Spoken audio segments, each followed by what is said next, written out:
Hoy nos complace recibir a un invitado que ha dejado su marca no solo en el periodismo, sino también en la música y la radio.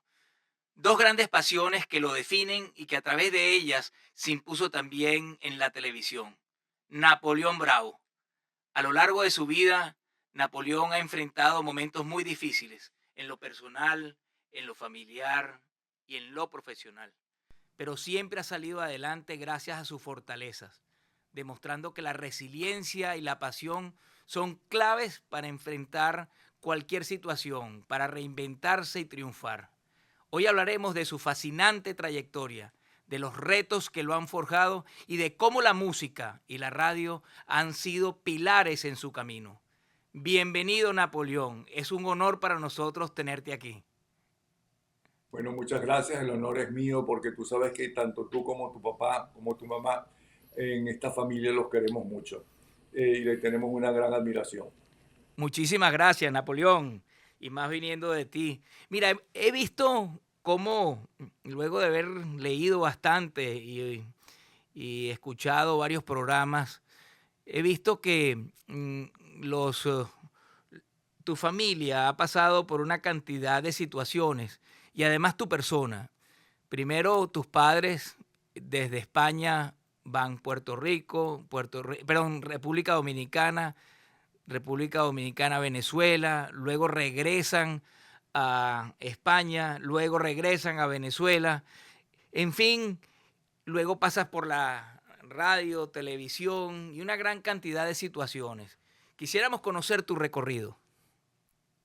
Bueno, en el caso de ellos es que era la Guerra Civil Española y ellos no se conocían en España, se conocieron en Santo Domingo y en España la familia de mi mamá huyó a Cataluña, a Barcelona y de allí en un tren se fueron a Francia, donde había una serie de campos de concentración para los españoles multitud que salían de la guerra, que huían de la guerra civil. Allí, en ese tren que los llevó hasta Francia, iban todos en el mismo tren. eh, Mi mamá con sus tres hermanas y su hermano y mi abuela. Mi abuelo estaba preso y, o ya estaba fusilado, no me acuerdo. Y, pero cuando llegan a Francia, como estaban en dos vagones diferentes, a uno los ponen en un campo de concentración y a otros en otro. Por fortuna, tenían un familiar en República Dominicana y por un lado, desde un campo de concentración, le escriben mi mamá y sus hermanas y por el otro lado, mi abuela y otras de las hermanas de mi mamá. Él es el que los une y que los lleva hasta Santo Domingo. En Santo Domingo es donde se conocen mi papá y mi mamá y ambos se vienen para Venezuela, de donde no se fueron hasta que mi papá decide regresar cuando se convierte en el centro, en el presidente del centro asturiano, ellos eran asturianos, de toda América. Entonces le permiten regresar a España y me llevan a mí porque pensaban quedarse a vivir en España. Eso fue en el año 59. Yo allí empiezo a estudiar lo que nosotros llamábamos el bachillerato, que en ese momento eran de 6 años y yo lo hago en 3, porque si en el verano tú estudiabas y pasabas los exámenes finales, pues entonces te superaban un año porque yo quería regresar a Venezuela, porque en España yo descubro que me encanta Asturias, me parece bellísimo Asturias, pero a mí no me gusta el frío, yo no podría vivir como mi hija en Nueva York. Bellísimo Nueva York, extraordinario Nueva York, pero tendría que ser millonario para tener una casa en Nueva York y en el invierno tener una casa en el sur de los Estados Unidos o en México, si es que no puedo regresar a Venezuela, que espero que regrese muy pronto. Quisiera atajarte allí porque me recordó mucho la historia de tu familia, a una novela fascinante que leí hace poco puede ser hace un año, de Isabel Allende, que se llama Como pétalo de mar, donde ella habla sobre la guerra civil española y cómo muchos españoles huyeron hacia Francia. Y recordé pues ese pasaje de la vida de tus padres en esa novela, ¿no? Y Chile designó a Pablo Neruda para estar en París, escogiendo cuáles eran los mejores españoles para entonces enviarlos a Chile y de esta manera contribuir a que la inmigración hacia Chile pudiera ser la mejor posible. Ahora, Espérate un momento. durante todo ese trayecto yo me identifiqué mucho con lo que estamos viviendo los venezolanos y también lo que están viviendo tantos latinoamericanos emigrando de sus países. ¿Eso cómo afectó tu vida, Napoleón? Déjame hacerte un inciso. Eso, el padre de mi esposa, de Ángela, ¿no? Que nació en Venecia, pero en la Primera Guerra Mundial, cuando ve que estalla su hermano al lado de él por una bomba, qué sé yo, no sé, se va para Francia. Y en Francia conoce al padre de Herrera Luque, y es el Imagínate. padre de Raduque quien le dice, vete para Venezuela, porque él no quería seguir en Europa, porque él decía, aquí viene otra guerra, como efectivamente vino una Segunda Guerra Mundial. Y en cuanto a Pablo Neruda, me cuenta el hijo de Herrera Luque, que hay una carta que Pablo Neruda le escribía todos los años a su papá, y entonces agradeciéndole porque Pablo Neruda iba a suicidarse. El papá de Herrera Luque, no miento, sí, el papá de Herrera Luque, sí, el papá de Herrera Luque estaba en un barco yendo a no sé dónde, ¿ok? No me acuerdo a dónde me dijo el hijo.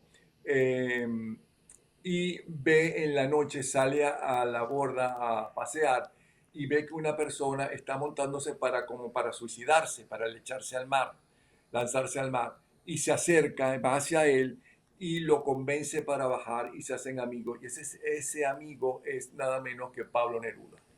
Fíjate tú, hay que hablar con Isabel Allende para que escriba ese pasaje, ¿no? Bien Sí, sí. interesante. Y fíjate, Ujú. ¿cómo afectó eso tu vida? Porque hoy en día vives en el exilio. Sí.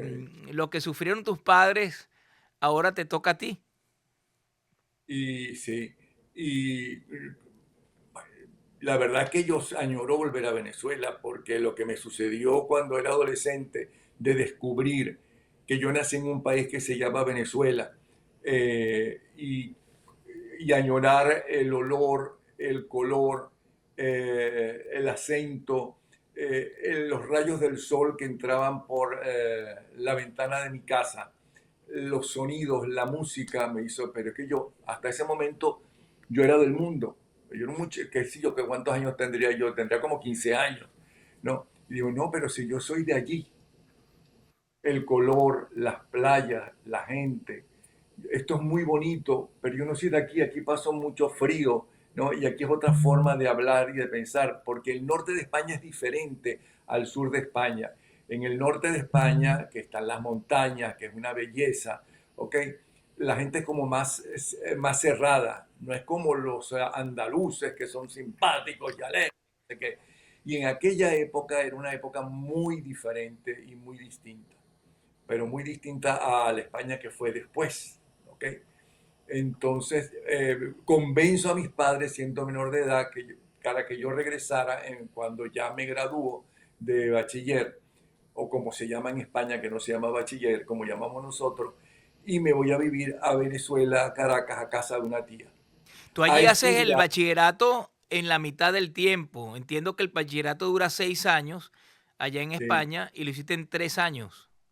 sí, para ¿Por qué regresar tanto apuro? porque quería regresar a aquello que yo descubrí que era de un país concreto y que tenía unos amigos y unos colores y unos sabores, y ese país es Venezuela.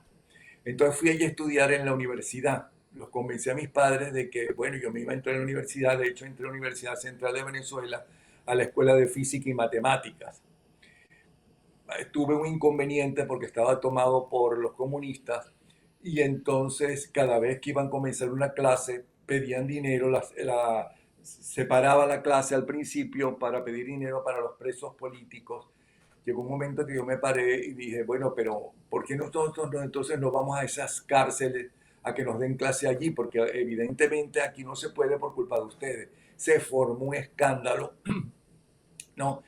Y me fui entonces a estudiar ingeniería, porque a mí me encantaban las matemáticas. De hecho, uno de mis Integrales, ¿no? pasatiempos, uno de los pasamientos sí era jugar con integrales y la música. La música para mí era muy importante porque a través de un disjockey chileno llamado Raúl Matas, él tenía un programa todos los días de media hora en la cadena más importante de radio, creo que es una de las más importantes, en ese momento era la más, que es la cadena SER. Ese programa se llamaba Discomanía, él escribió este libro, Discomanía.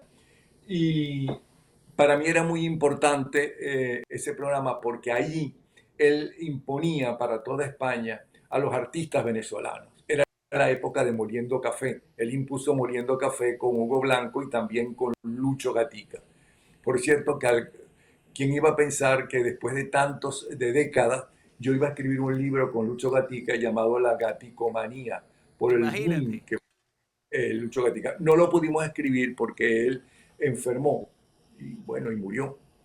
Pero esa época fue muy hermosa. Entiendo Bueno, yo también entonces ya que, escuchaba ese programa y el programa que yo tengo ahora todavía, toda mi vida, más, casi 60 años, llamado Gente en Ambiente, es un homenaje a Raúl Mata y a otros dos DJs muy importantes para mí, que yo escuchaba, especialmente Eduardo Morel todos los domingos, sobre todo el programa de los domingos llamado El Traga 10, y todos los días a Clemente Vargas Jr., los dos por Radio Caracas Radio.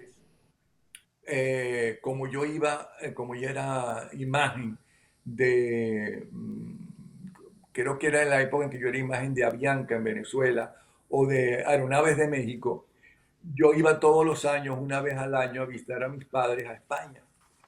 Compraba allí discos y los que a mí más me gustaban, que creían que le podía gustar a Eduardo Morel, se los llevaba a Radio Caracas Radio, le llevaba a Eduardo Morel los discos. Entre ellos recuerdo que estaba enamorado de una muchacha francesa que fue a pasar las vacaciones allá al norte de España y salimos juntos mucho tiempo, llamado Isabel. Y Charles Nabur grabó en ese año e impuso tanto en francés como en español una canción Isabel, Isabel, Mon amour, Isabel. Y con Isabel se lo llevo a Francia, porque Isabel fue muy importante en mi vida, porque una de las cosas para presionar para regresar a Venezuela fue que yo huí, era menor de edad, huí de mi casa con Isabel y nos agarraron en la frontera. imagínate. Ahora, Napoleón, ¿por qué? Eh, porque mucha gente no lo sabe. Tu nombre verdadero, tu nombre de nacimiento es José Ovidio Rodríguez Cuestas. ¿Por qué Eh, razón escogiste este nombre Napoleón Bravo? porque yo tenía una doble personalidad. Si tu papá es tímido, yo soy mucho más tímido que él. Lo que pasa es que nos tocó una profesión donde no se puede ser tímido, ni en el caso de él, ni en el caso mío. En el caso de él por ser líder político y en el caso mío por trabajar en radio y televisión y también en Ajá. teatro, que me gustó. Lo primero que yo hice, por cierto, antes de trabajar en radio fue teatro, en el teatro universitario. Bueno, entonces no sé cómo explicarte cómo empezó todo, porque es la pregunta que me estás haciendo, porque no, por ese nombre. Bueno, porque José Ovidio era un muchacho estudioso que le gustaba la matemática, que terminó estudiando en la escuela de letras, ¿ok? Por cierto, tenía como compañera en esa época también a Soledad Bravo, que también estudió allí. Y en cambio me gustaba la música y me gustaba la radio, más que la televisión y tanto como el teatro. Y entonces estaba de moda un programa llamado Mister Solo, porque era la época en que hizo un boom James Bond. ¿Okay? Recuerdo que, por cierto, el día anterior a que mis padres me llevaron a Madrid a tomar el avión para ir a Venezuela, mi papá y yo fuimos a un teatro, a un cine, y vimos la primera película de James Bond. ¿Ok? Y en cine, Venevisión sacaba un programa llamado Mister Solo, el hombre de Cipoll, y se hacía llamar Napoleón Solo. Entonces, José Rodríguez se llamaba además todo el mundo. En América Latina, quien no se llama José se apellida Rodríguez o González. ¿No? Y entonces Napoleón es un nombre sonoro, bien bueno. Ese, ¿qué nombre me pongo como apellido? Tiene que ser sonoro también. Y ahí apareció el Bravo, y de ahí nació Napoleón Bravo. Ahora, ¿tú te sentías Napoleón porque te identificabas con el personaje? ¿Te gustaba la investigación, por ejemplo? Yo hablé con la inteligencia artificial y le Mm, pregunté cuál era la personalidad de Napoleón Solo. Y mm, señala lo siguiente: personalidad carismática, sofisticado porque se relaciona con facilidad con diversas situaciones sociales, eficiente, profesionalismo, debilidad con las mujeres, quizá por eso lo de Cameron Díaz, que por allí me dijeron que era como tu novia virtual.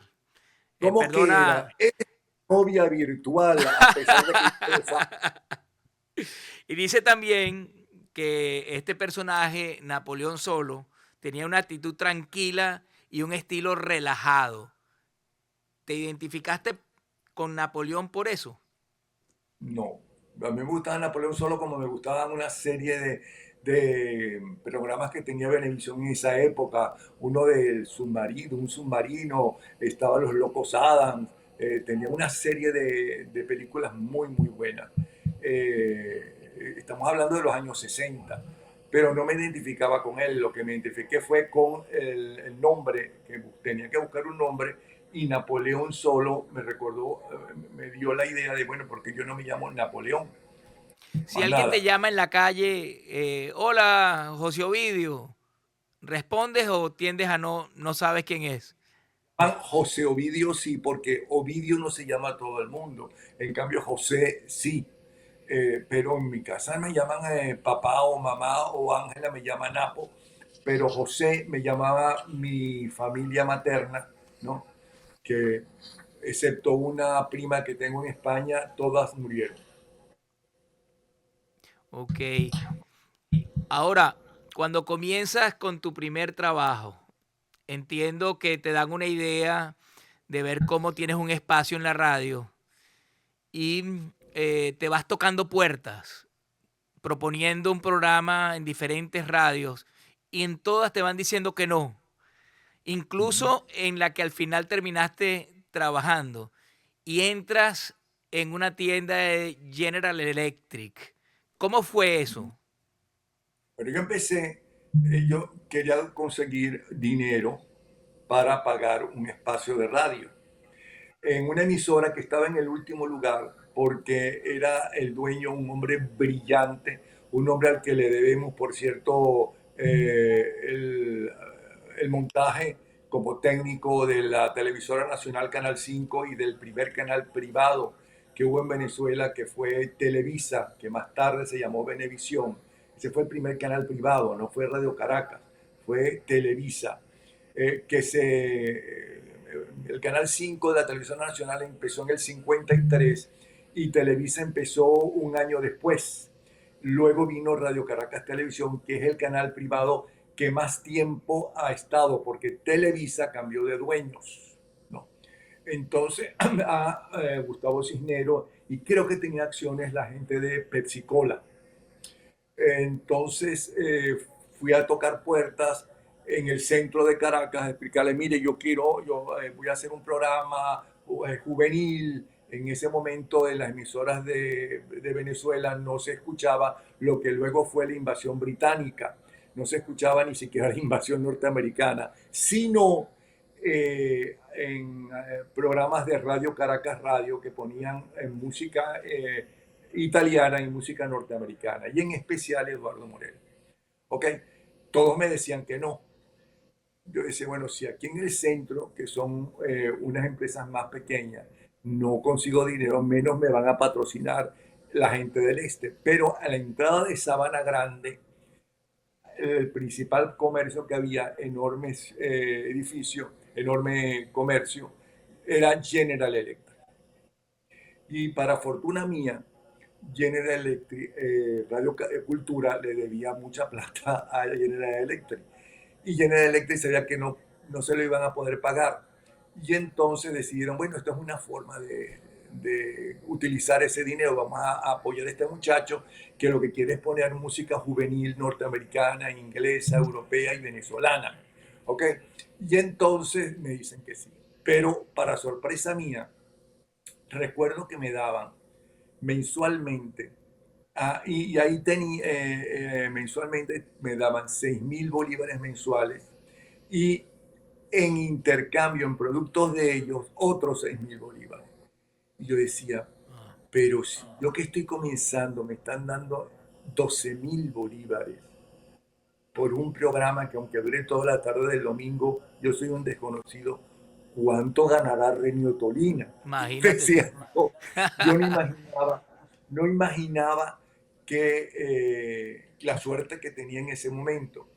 Todo eso fue muy bueno, duro, hasta que yo me enteré que General Electric estaba involucrada en una guerra, en la guerra de Vietnam. Entonces yo un buen día me hice amigo de todos ellos, me querían mucho, es más, me anunciaba en todos los productos que ellos anunciaban en la prensa, abajo salía yo, sí, como disfraz, con un sombrero tipo Como Napoleón, Napoleón. pero en un periódico, sí, y anunciando el programa Session Beat, que era el primer programa que ellos me patrocinaron. Después inmediatamente vino Gente en Ambiente. Y entonces me enteré de eso y yo fui allá y le dije, mire, yo lo siento mucho, pero me estoy enterando que ustedes están metidos en una guerra y yo estoy en contra de las guerras. Entonces yo no puedo seguir siendo patrocinado por ustedes. Y sé que me quedaron viendo, no lo podían creer. Ok, ya hasta ahí llegó ese patrocinio, pero seguimos siendo muy amigos.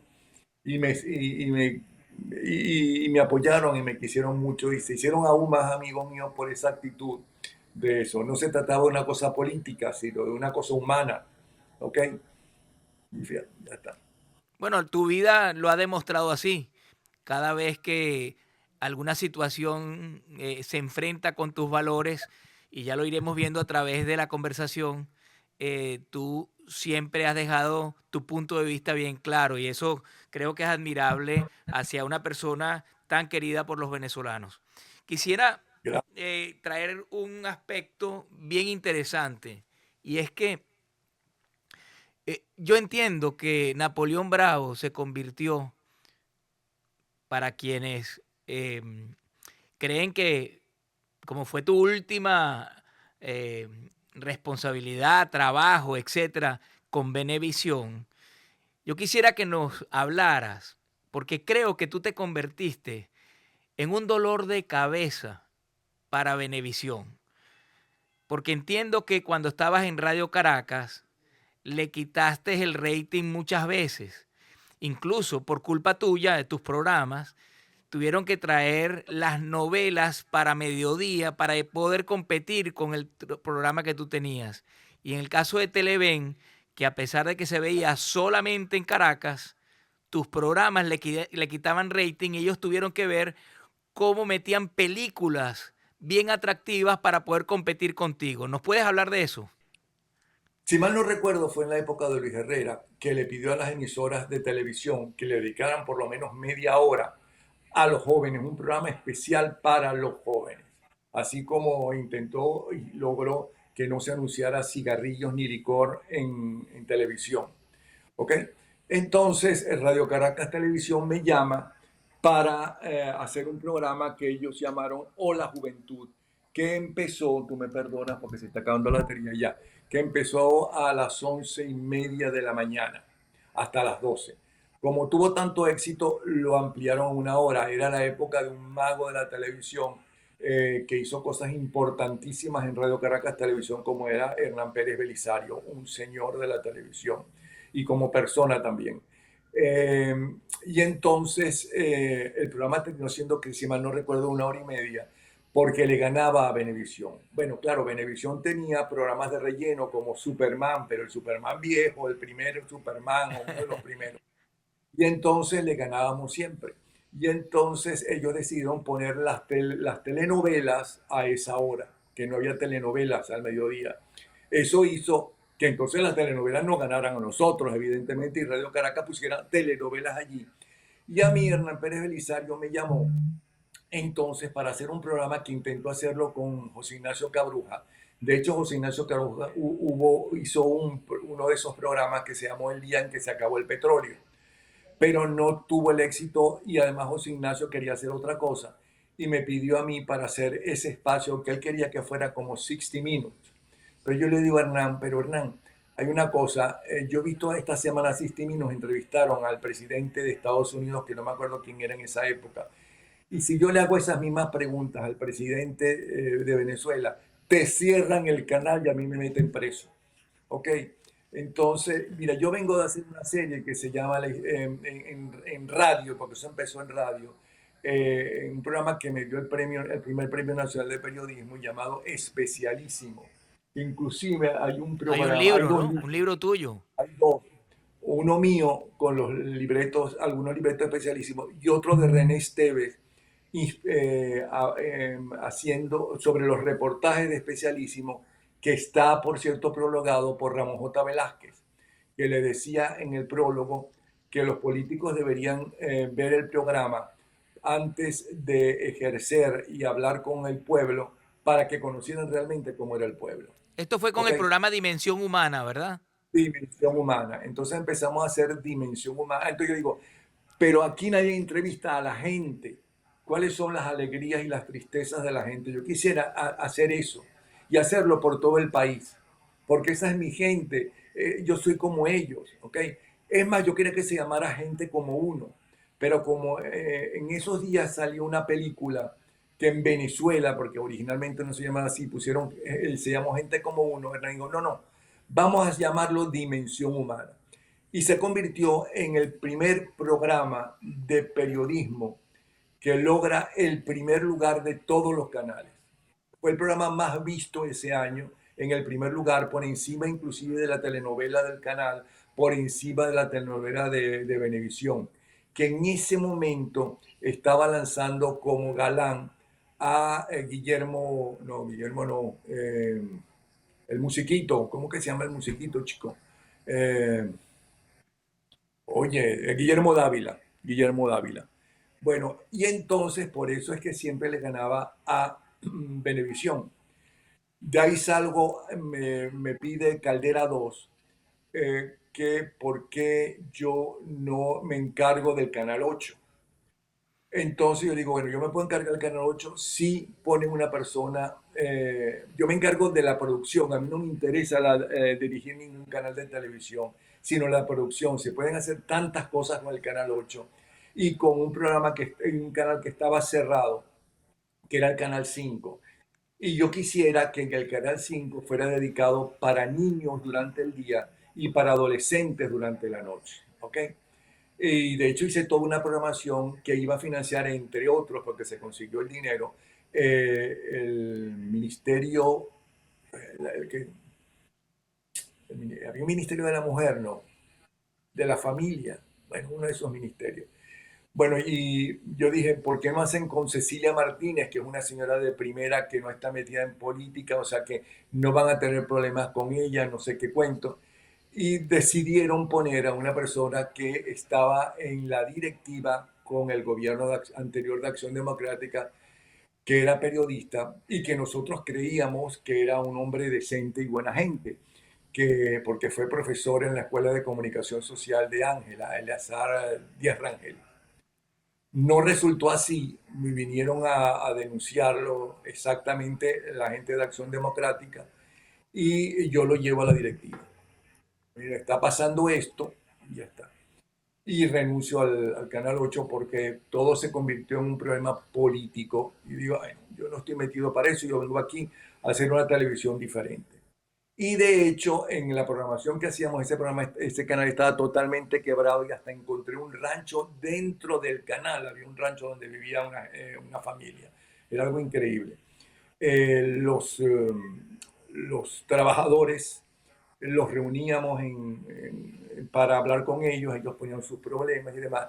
Y yo tenía una mano derecha muy importante que había sido líder medio de Acción Democrática llamada José Fiol, ya no estaba en ningún partido, y que me ayudó muchísimo en la parte esa de trabajar con los intereses de políticos y de los sindicatos que estaba en manos de la gente de izquierda, el sindicato. Jodían, no te puedes imaginar lo que jodían.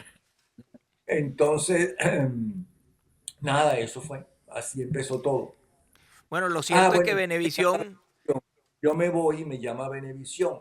Entonces yo en Venevisión, ellos tenían un programa que había hecho ya nada menos que Sofía y Carlos Rangel.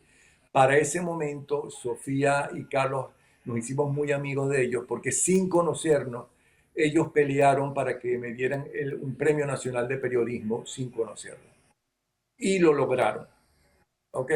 Entonces, poco a poco nos hicimos amigos. Allí yo presenté en el Museo de Sofía los primeros videoartes que se hacen en Venezuela y que ahora están en el MoMA de Nueva York. Los presenté allí, en el Museo de Sofía. Uno lo hice con Zapata, otro lo hice con Jacobo Borges. ¿Ok? De los dos tengo unos recuerdos extraordinarios. Jacobo todavía está pintando cada vez mejor, por cierto, porque además él siempre ha sido joven y entonces él está con las nuevas tendencias. Entonces tuve la última vez que estuve con él en Nueva York, porque él vivía antes en Nueva York, ahora está de nuevo en Caracas, tú metías la mano en la obra de arte de él. Es impresionante lo que él hizo, impresionante. Ok, nada, y nos hicimos muy amigos de Sofía, en donde Sofía, por cierto, Sofía me consiguió entrevistar, pero solamente dio 10 minutos a Botero, y fue un programa que duró una hora, y que está en el Museo de Arte Moderno de Nueva York también, porque lo entregó Botero, que dijeron, bueno, le dijo a la gente del museo, le dijo, mira, ¿cuál es la mejor entrevista que te han hecho hasta ahora y que define más quién eres tú? Y entonces le pidió a Sofía, mira, dile a Napoleón, me interesa ese programa que yo grabé en tu museo con Napoleón. Y fue muy interesante, eso está en YouTube, porque la gente, eso fue para el programa 24 horas, la gente veía a Botero que hablaba maravillosamente bien, pero empezó en un momento dado a tartamudear. Pero papá, y se puso rojito. La gente no sabía qué es lo que estaba pasando. ¿Ok? Y lo que estaba pasando, después se dio cuenta la gente, es que estaba acercándose hacia él dos enormes gordos, una pareja de gordos totalmente desnudos, como él los pinta, ¿ok? Que se acercaron a él y se sentaron uno al lado de la parte derecha de él y el otro a la parte izquierda de él. Y por cierto, en otra parte del programa, yo le presento a un niño que estaba estudiando dibujo en el Museo de Sofía, porque ese museo es de Sofía, lo hizo Sofía. Gracias a sus contactos internacionales se consiguió todas las obras de arte en ese museo gracias a Sofía. ¿Ok? Entonces el muchachito le digo, mira, una de tus obras regálasela a Botero. ¿Ok? Y entonces el niñito llevó una de sus obras y se la entregó a Botero. Y entonces, ¿sabes lo que hizo Botero? Agarró un dibujo de Botero, lo firmó y se lo entregó al niñito. Sabrá Dios lo que vale eso. En wow, otra parte, por cierto, yo le digo, había una especie de panfletos que anunciaban la exposición de Botero en el museo, de tal fecha a tal fecha. Yo digo, y con un dibujo de él. Entonces yo le digo, en un panfleto, había cientos. Y digo, ¿y usted siente que esto es suyo? Digo, no, no, eso no es suyo. Entonces a usted no le importa que yo haga así. Entonces se lo rompo y tú le ves la cara de él de sorpresa o de indignación. Es decir, fue muy emotivo porque fue una especie de happening la entrevista. ajá, ¿Ok? wow. Y esa está en el museo. Ah, bueno, Mira, por cosas como esa es que 24 horas. Ah, entonces 24 horas duraba media hora. bueno, y Cuando a ahí mí ya me estás en llamaron Venevisión, ahí ya estás en Venevisión. a televisión, entonces ya no está Sofía y Carlos Rangel. Está otro muchacho muy buen periodista que después se fue al canal, a Televen. Y entonces empiezo yo y me empiezan a decir cuáles son las preguntas que yo tengo que hacer y quiénes tenían que venir. Y yo, no, un momentico, yo así no lo hago, ¿ok? Yo cuando ustedes me llamaron para acá, le dije lo mismo que le dije a Marcel Granier y a Hernán Pérez Belisario cuando me llamaron para Radio Caracas Televisión. Yo quiero saber, primero yo vengo aquí a hacer el programa lo mejor posible, lo más atractivo posible. Esto es una empresa que vive del rating, porque gracias a la sintonía que consiguen los anunciantes, si no tienen sintonía, por muy buenos que sean los programas, no existe el canal, lo tienen que cerrar. Eso es lo primero. Yo voy a hacer programas, si ustedes quieren que sea político, entonces les explico que yo quiero ser como Amador Bendayán. Entonces, si ustedes quieren que haga, yo voy a hacer programas sobre la actualidad. Eso sí, le pregunto una cosa. ¿Usted o su familia tienen enemigos? Porque así como en mi casa no quiero que entren mis enemigos, esta es la casa de ustedes. Díganme cuáles son sus enemigos y yo no los invitaré. Todos me dicen que no tienen enemigos. Entonces tengo que entender que toda persona que sea actualidad, que le interese a la gente conocer su historia o que lo entreviste, son bienvenidos aquí. Sí, señor, son bienvenidos. Lo mismo le dije cuando me llamó para ser director de momento a Armando de Armas. ¿Okay? Y de hecho puedo decirte que le di el Premio Nacional de Periodismo a Momento, por cierto, con mi dirección. Y que pasó a ser de una revista que prácticamente no se veía se leía en ese momento, a ser la segunda revista que más se vendió en Venezuela. La que más se vendiera a Momento, que regalaba libros todas las semanas. Lo máximo que nosotros logramos regalar fue unas estampitas para una colección. Fíjate, fíjate. Wow. Ahora, Entonces también de Armas me dijo que no tenía enemigo. Claro que no lo creí, pero digo, bueno, ya que usted no tiene enemigos, ya sabe que yo voy a poner en portada o de dentro el que sea noticia. Usted tiene total libertad. Jamás Armando de Armas me dijo, ni Venevisión, ni Radio Caracas Televisión, ¿no? Quita este, ponga este, no, este tema no interesa, este tema no nos conviene, jamás. Yo no sé cómo han tratado a otros periodistas, pero a mí no tengo ninguna queja, ni de Radio Caracas, ni del Grupo de Armas, ni de Venevisión. por eso comenzando el programa, yo hablaba de que a través de tu vida, tus valores los has dejado bien claro en cada etapa que has vivido y eso me parece realmente admirable. Ahora, en esa personalidad que te ha marcado, yo pude ver que se vio cada vez más sitiada cuando 24 horas, porque 24 horas en el año 2004 se suspende su proyección, su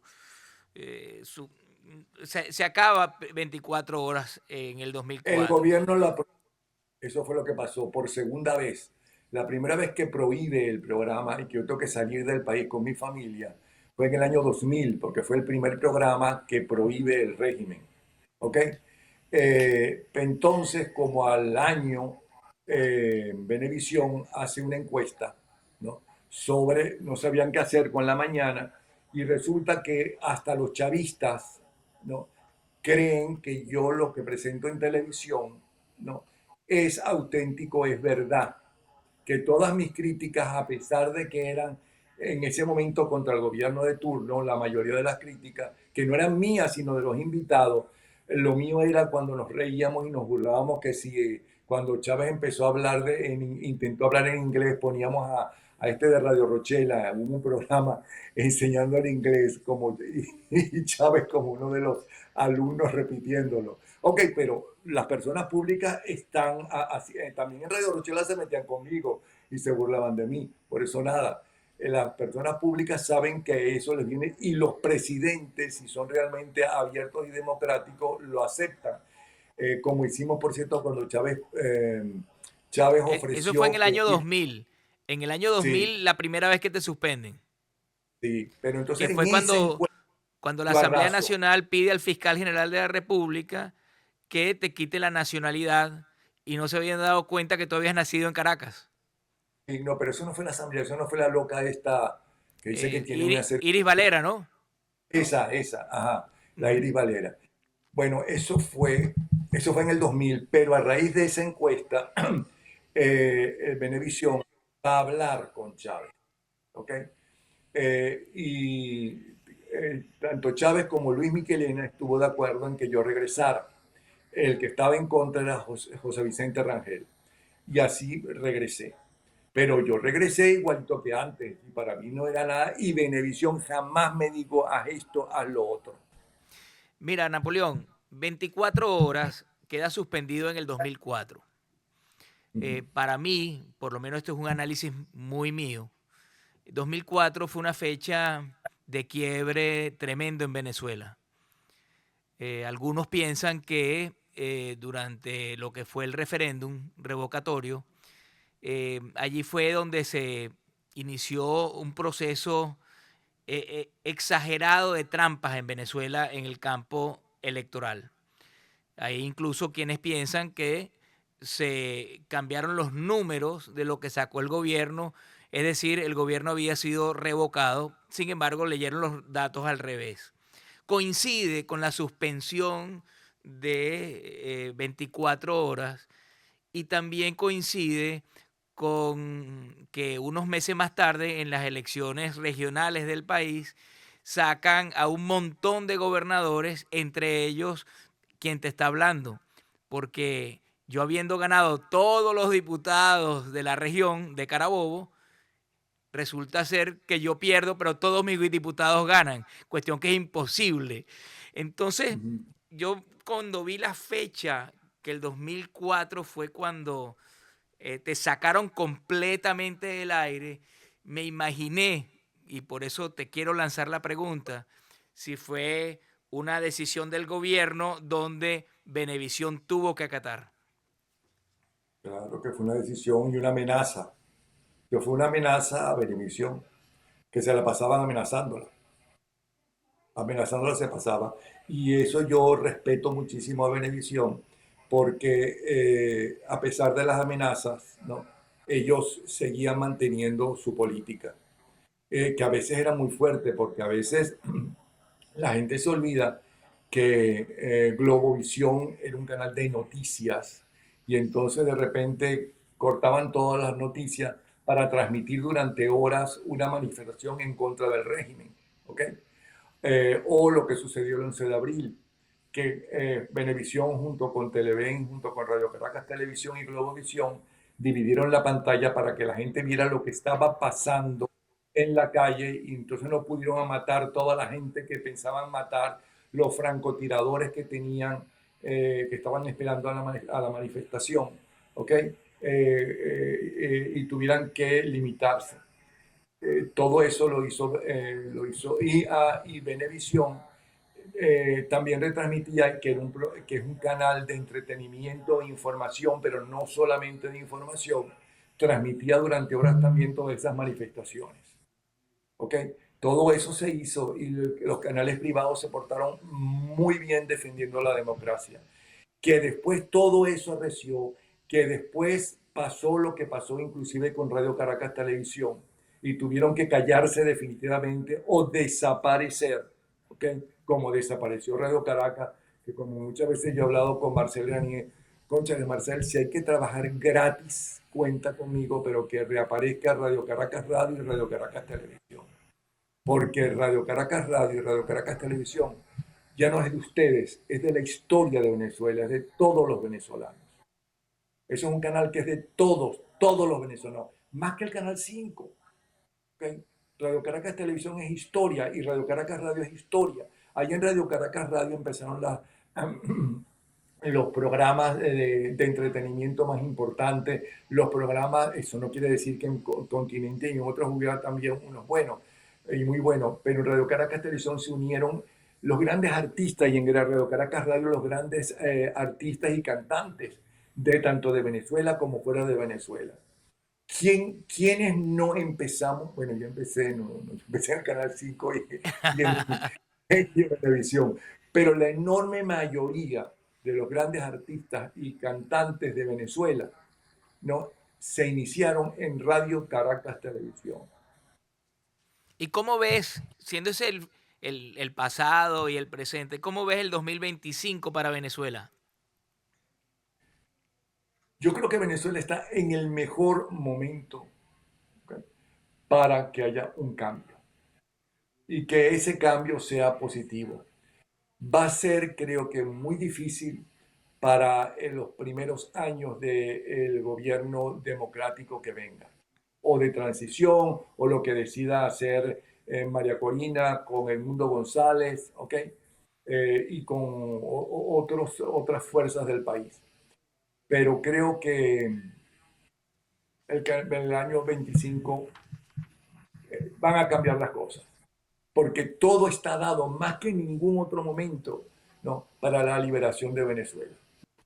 Bueno, Napoleón, realmente yo me siento muy contento de esta conversación, sobre todo que eh, ves un nuevo amanecer para nuestro país y también por haber compartido con nosotros la importancia de ser auténtico, la importancia de mantener la pasión y enfocarse en las fortalezas, una personalidad muy resiliente que a pesar de la adversidad siempre sigues adelante y hoy día sigues reinventándote hasta que Dios algún día te llame. Que Dios te dé larga vida y muchas bendiciones. Gracias, pues, y un abrazo para ti, para tu familia, para tu esposa, tus hijos y para tu papá y tu mamá. Gracias. Saludos, Ángela. Un abrazo. Hasta- Chao, nos vemos.